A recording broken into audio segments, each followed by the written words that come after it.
আসসালামু আলাইকুম ওয়া রাহমাতুল্লাহি ওয়া বারাকাতুহু। প্রিয় শিক্ষার্থী বন্ধুরা, আমি আরিফুজ্জামান আবারও তোমাদের মাঝে অনলাইন ক্লাসে স্বাগতম। আজ আমি ষষ্ঠ এবং সপ্তম শ্রেণীর বন্ধুদের জন্য একটি টপিকস নিয়ে এসেছি, যার নাম হলো প্রিপোজিশন। প্রিয় ষষ্ঠ এবং সপ্তম শ্রেণীর বন্ধুরা, গত ক্লাসে আমরা শিখেছি পার্ট 1, 2, 3-তে আমরা আর্টিকেল সম্পর্কে জেনেছি। আজ জানবো প্রিপোজিশন। যে প্রিপোজিশনটার নাম শুনলে অনেক স্টুডেন্টরা ভয় পেয়ে যায়। আজ আমরা খুব সহজেই এই প্রিপোজিশন সম্পর্কে জানবো। চলো বন্ধুরা, আমরা জেনে নিই প্রিপোজিশন সম্পর্কে। প্রিপোজিশন শব্দ অর্থ হলো পূর্বে অবস্থান। পূর্বে অবস্থান মানে প্রিয়ত্ব পূর্বে, আর পজিশন অর্থ অবস্থান,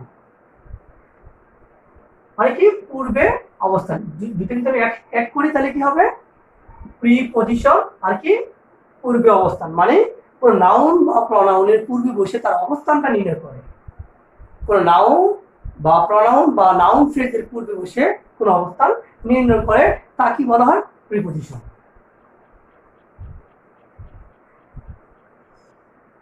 দেখো বন্ধুরা, একটা এক্সাম্পলে যাই। যেমন I bought a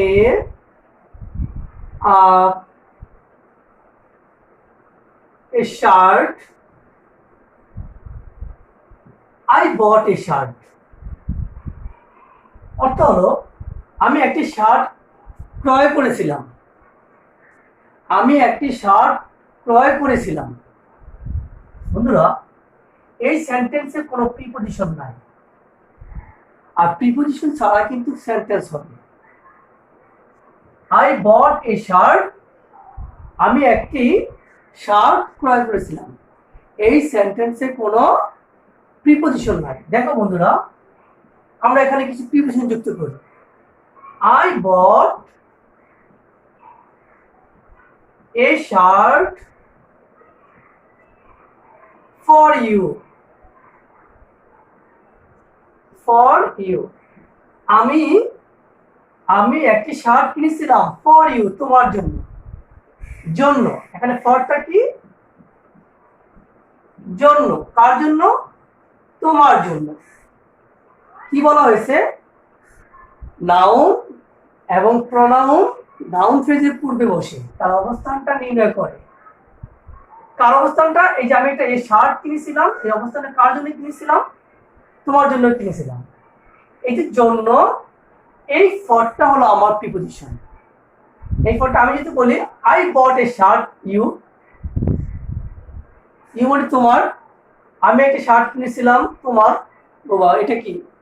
আমি একটি শার্ট কিনেছিলাম তোমার হবে? অবভিয়াসলি না। তাহলে আমি একটি শার্ট কিনেছিলাম তোমার জন্য। ক্লিয়ার? আমি যদি আরেকটা এক্সাম্পলে যাই, দেখো I bought a shirt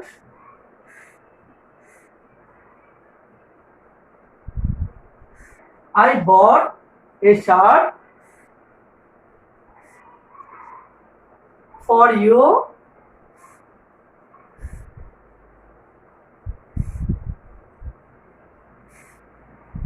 on last Monday. দেখো এখানে কিন্তু দুইটা প্রিপোজিশন হয়েছে, একটা ফর আর একটা অন।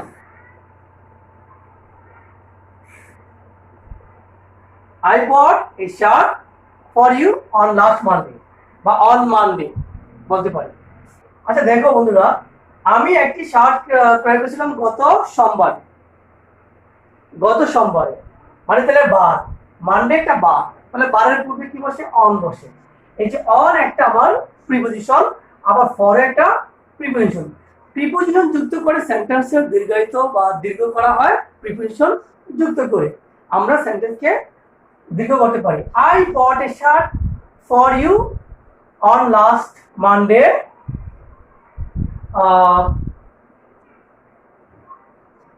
কি লিখতে পারি আমরা? ফ্রম এ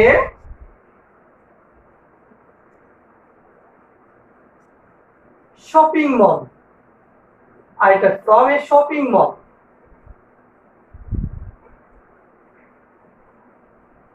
দেখো বন্ধুরা, এটাকে আরেকটা দ্বিগুণিত করলাম, এখানে আরেকটা প্রিপোজিশন আমি যুক্ত করলাম। খেয়াল করো, আই বট, আমি কিনেছিলাম এ শার্ট, একটি শার্ট ফর ইউ, তোমার জন্য, অন লাস্ট মানডে, গত সোমবার, ফ্রম এ শপিং মল, একটি শপিং মল থেকে, একটি শপিং মল থেকে। আমরা এটাকে আরো দ্বিগুণিত করতে পারি কিনা, I bought a shirt for you on last Monday from a shopping mall, last Monday at 5 PM, এখানে আমরা একটু অ্যাড করে দিই,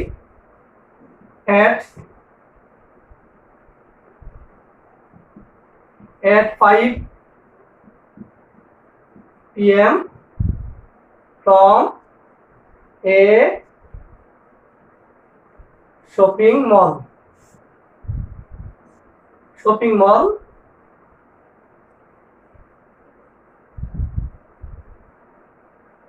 I bought a shirt, আমি একটি শার্ট ক্রয় করেছিলাম, ফর ইউ, তোমার জন্য, অন লাস্ট মানডে, গত সোমবারে, at 5 PM, at একটা আমার কি প্রিপোজিশন, ফ্রম এ শপিং মল, একটি শপিং মল থেকে। দেখো, এই যে একটা সেন্টেন্স, ছোট একটা সেন্টেন্সকে আমরা দীর্ঘায়িত করলাম কিসের মাধ্যমে, প্রিপোজিশনের মাধ্যমে। The preposition is very important key for making a big sentence. আমরা একটা বড় বাক্য তৈরি করতে আমাদের প্রিপোজিশন খুবই গুরুত্বপূর্ণ। তাহলে আমাদের অবশ্যই প্রিপোজিশন জানাটা খুবই অত্যাবশ্যক। আর তোমরা যেহেতু ষষ্ঠ এবং সপ্তম শ্রেণীতে, তোমাদের জন্য আমরা খুব কঠিন থেকে কঠিনতম কোনো কিছু করবো না, খুব সহজভাবে আমরা প্রিপোজিশন শিখবো। এবং প্রিপোজিশন তো অনেক আছে, কিন্তু আমরা যেগুলো তোমাদের জন্য প্রয়োজন, প্রায় 15 থেকে 20টা প্রিপোজিশন আমরা শিখবো পার্ট 1 এবং পার্ট 2 এর মাধ্যমে। তাহলে আশা করি তোমরা তোমাদের আনসারগুলো যথাযথভাবে উত্তর করতে পারবে। এই একটা এক্সাম্পলের মাধ্যমে আমরা কিন্তু প্রিপোজিশনের যেই প্রিপোজিশনগুলো কোথায় বসে এবং এটা বসে একটা সেন্টেন্সকে কি অর্থ দাঁড় করায়, আমরা কিন্তু এই একটা এক্সাম্পল দিয়ে কিন্তু আমরা মোটামুটি জানতে পেরেছি। আমি আবারও একটু বুঝাই বন্ধুরা। দেখো, আমি আবারও বলেছি যে নাউন, প্রনাউন এবং নাউন ফ্রেজের পূর্বে, নাউন ফ্রেজটা কি গ্রুপ অফ নাউন, কয়েকটা নাউন মিলে একটা নাউন ফ্রেজ হয়। তো নাউন ফ্রেজের পূর্বে আমাদের প্রিপোজিশন যুক্ত করে তার অবস্থানটা নির্ণয় করে তাকে বলা হয় কি, মানে কোনো ওয়ার্ড যুক্ত হয়ে যখন তার অবস্থান নির্ণয় করে তাকে বলা হয় প্রিপোজিশন। যেমন আই বট এ শার্ট, আমি একটি শার্ট ক্রয় করেছিলাম, ফর ইউ, তোমার জন্য একটা প্রিপোজিশন, অন লাস্ট মানডে, গত সোমবার। এই যে অন, এটা কি সময় বুঝিয়েছে, সময়ের পূর্বে। এরপরে at 5 PM, যখন নির্দিষ্ট সময় বুঝে তখন অ্যাড বসে। ফ্রম এ শপিং মল, যদি কোথা থেকে হয় তাহলে কি হয়, ফ্রম হয়। ফ্রম এ শপিং মল, একটি শপিং মল থেকে। বন্ধুরা, আমরা এটা ব্যবহারের প্রয়োগে চলে যাই।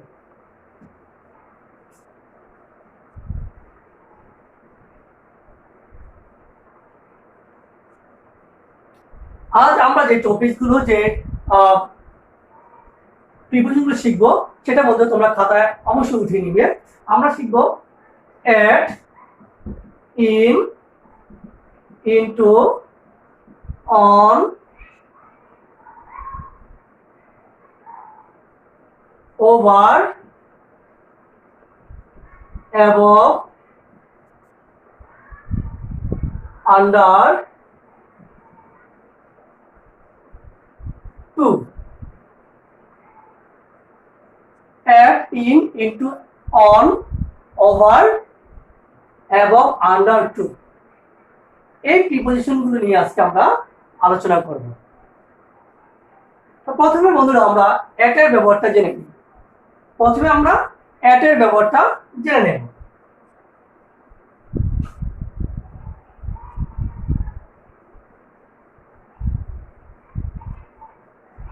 at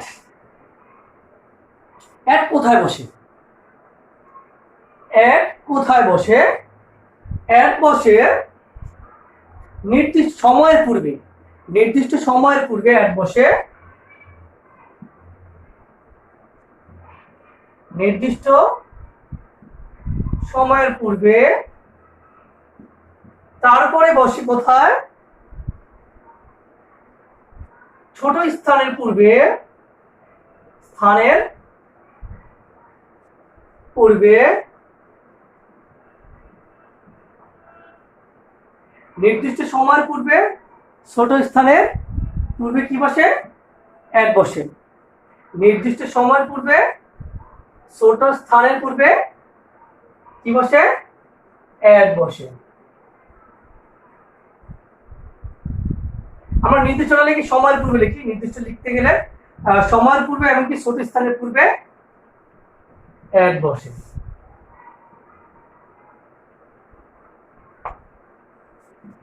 আমরা প্রথমে সময়ের পূর্বেটা আমরা টাইমটার ক্ষেত্রে আমরা একটু জেনে নিই। টাইম, সময়, সময়ের পূর্বে কিভাবে বসে সেটা আমরা সম্পর্কে জেনে নিই। যেমন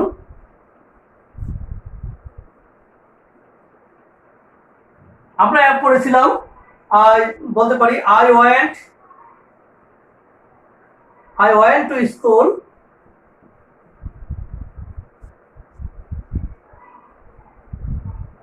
at 10 AM। সময় যখন নির্দিষ্ট, এখন আমরা নির্দিষ্ট বলবো, যখন সময় বুঝাবে তখন এই সময়ের পূর্বে কি বসবে, প্রিপোজিশন অ্যাট বসবে। প্রিপোজিশন কি বসবে, অ্যাট ব্যবহার হবে। সময়ের পূর্বে প্রিপোজিশন অ্যাট ব্যবহার হবে। I went to school at 10 AM। এরপরে আমি বলতে পারি, যেমন এটা মনে রাখবে, at noon, at night, at noon, at night. এটা বিশেষ নিয়ম, অ্যাট নুন এবং নাইটের পূর্বে কি বসবে, অ্যাট প্রিপোজিশন যুক্ত হবে। আরেকটা খেয়াল করবো বন্ধুরা,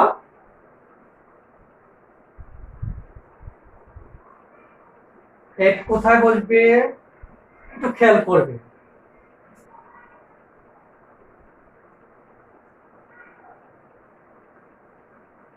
এটাকে বলা হয়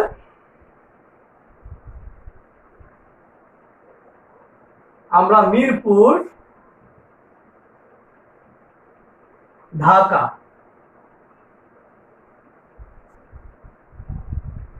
এই যে সম্পূর্ণ অংশটা ঢাকা, এই ঢাকার মধ্যে মিরপুর। একটু খেয়াল করো বন্ধুরা, এটা বুঝতে তোমাদের জন্য সহজ হয়ে যাবে। ঢাকার ভিতরে মিরপুর, টোটাল ঢাকার ভিতরে অংশ কি, মিরপুর। মিরপুর হলো কোথায়, ঢাকার ভিতরে। ঢাকা হলো রাজধানী, তার ভিতরে হলো কি, মিরপুর একটা এলাকা। তাহলে এখানে মিরপুরের চেয়ে বড় কোনটা, ঢাকা। যেমন যখন বড় হবে তখন তার পূর্বে বসবে ইন, বড়র পূর্বে বসবে কি, ইন। আর যখন ছোট হবে তার পূর্বে বসবে কি, তার পূর্বে বসবে অ্যাট, তার পূর্বে বসবে ইন।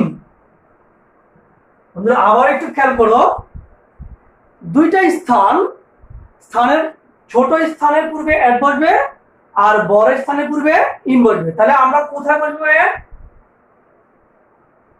কোথায় বসাবো, অ্যাট ছোট স্থানের এবং নির্দিষ্ট স্থানে। আমরা লিখতে পারি নির্দিষ্ট স্থান বুঝালে, নির্দিষ্ট স্থান বুঝালেও অ্যাট বসে। নির্দিষ্ট স্থান বুঝালেও অ্যাট বসে।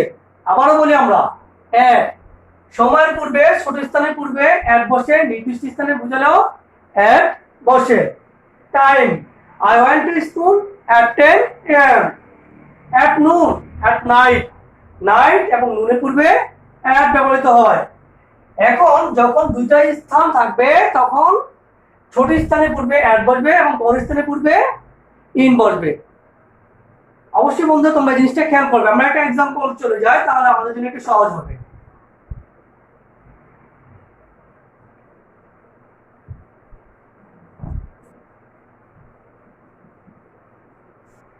যেমন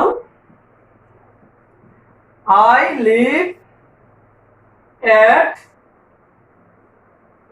জামালদি ইন হোসেনদি। একটু খেয়াল করো বন্ধুরা, আই লিভ এট জামালদি, নির্দিষ্টভাবে আমি কোথায় বাস করি? জামালদিতে বাস করি। আমি হোসেনদির মধ্যে জামালদিতে বাস করি, কারণ হোসেনদির মধ্যে অনেকগুলো গ্রাম আছে, লস্করদি, জামালদি, ভবানীপুর, বলাকিচর, হোসেনদির মধ্যে বিভিন্ন নাম আছে। তাহলে আমি এই এই গ্রামের মধ্যে কোনটা কোথায় বাস করি? জামালদিতে। যখন আমি নির্দিষ্ট করে বুঝাবো তখন হবে এট, আর যখন আমি বড়, এখানে এই হোসেনদির ভিতরে কিন্তু জামালদি আছে, তাহলে এখানে বড় হলো কে? হোসেনদি। বড় হলো কে? হোসেনদি। ছোট হলো জামালদি। সো তাইলে বড় ক্ষেত্রে বসবে ইন, আর ছোট ক্ষেত্রে বসবে এট। তাহলে আমরা এট কোথায় বসে সে সম্পর্কে আমরা ধারণা পেয়েছি।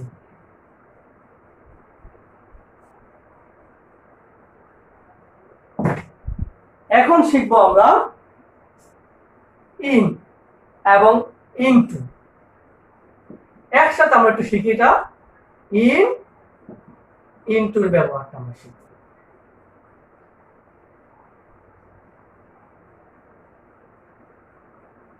একটু বক্সের মাধ্যমে আমরা শিখবো, একটু খেয়াল করো।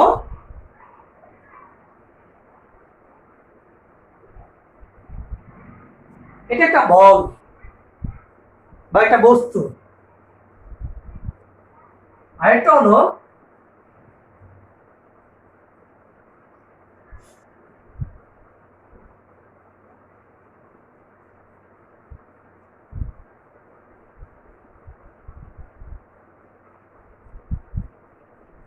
একটু খেয়াল করো বন্ধুরা, এই বক্সের মধ্যে একটা বস্তু আছে, ধরি আমরা একটা বল মনে করি।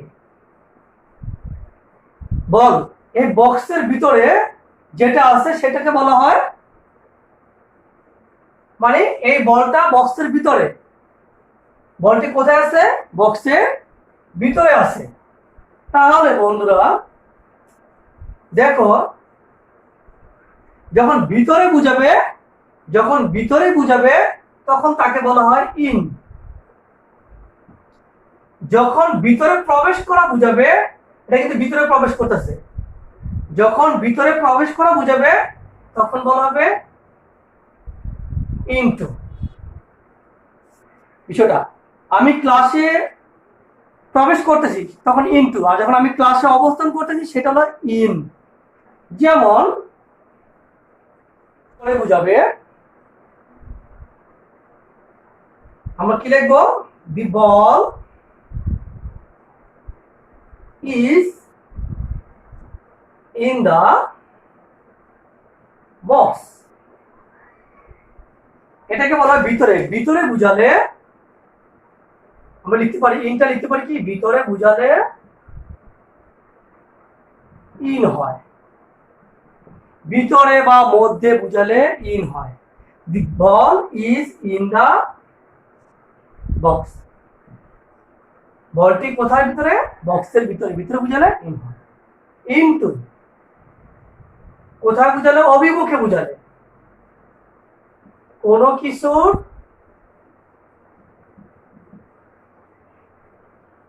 অভিমুখে বুঝালে। অভিমুখে বুঝালে কি হবে? ইনটু হবে, মানে প্রবেশ করতেছে। তাহলে কোথায় আছে? দা বল ইজ ইনটু দা বক্স। তাহলে কি বলটা কোথায় যাচ্ছে? বক্সের অভিমুখে আছে, মানে বক্সের দিকে যাচ্ছে আর কি, অভিমুখে আছে। তো সেক্ষেত্রে কি বসেছে? ইনটু বসেছে। আবারও বলি, ইন এবং ইনটু ভিতরে থাকলে, কোনো কিছুর ভিতরে থাকলে সেটা হবে ইন, এবং অভিমুখে গেলে সেটা হবে ইনটু। বন্ধুরা আমাদের আরো ইনের ব্যবহার আছে। আরো ব্যবহার হলো মাস বছরের পূর্বে ইন বসে। মাস বছরের পূর্বে ইন বসে। যেমন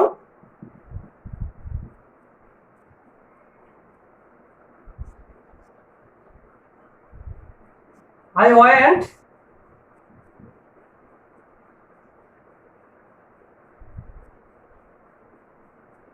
my uncle's house. Uncle's house in January. I went my uncle's house in January. আমি জানুয়ারি মাসে আমার চাচার বাড়িতে গিয়েছিলাম। তাহলে এখানে কি কার আগে বসলো? মাসের আগে কি বসলো? ইন বসছে। বছরের আগে এবার I have passed SSC exam in 2015. আমি 2015 সালে এসএসসি পাস করেছি। আমি 2015 সালে, তাহলে বছরের আগে কি বসে? ইন বসে। আমরা কার আগে পেলাম? মাসের আগে ইন পেলাম, বছর আগে ইন পেলাম। এবং আবার কি বলা হয়েছে, যেমন আসো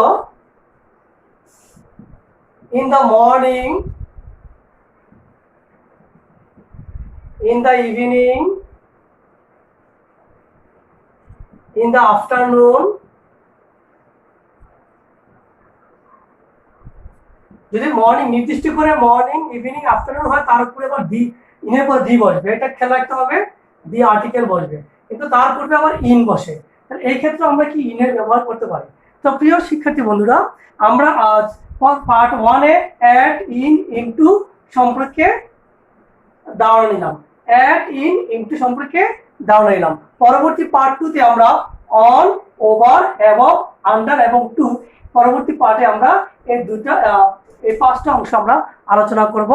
সে পর্যন্ত ভালো থাকি। আসসালামু আলাইকুম।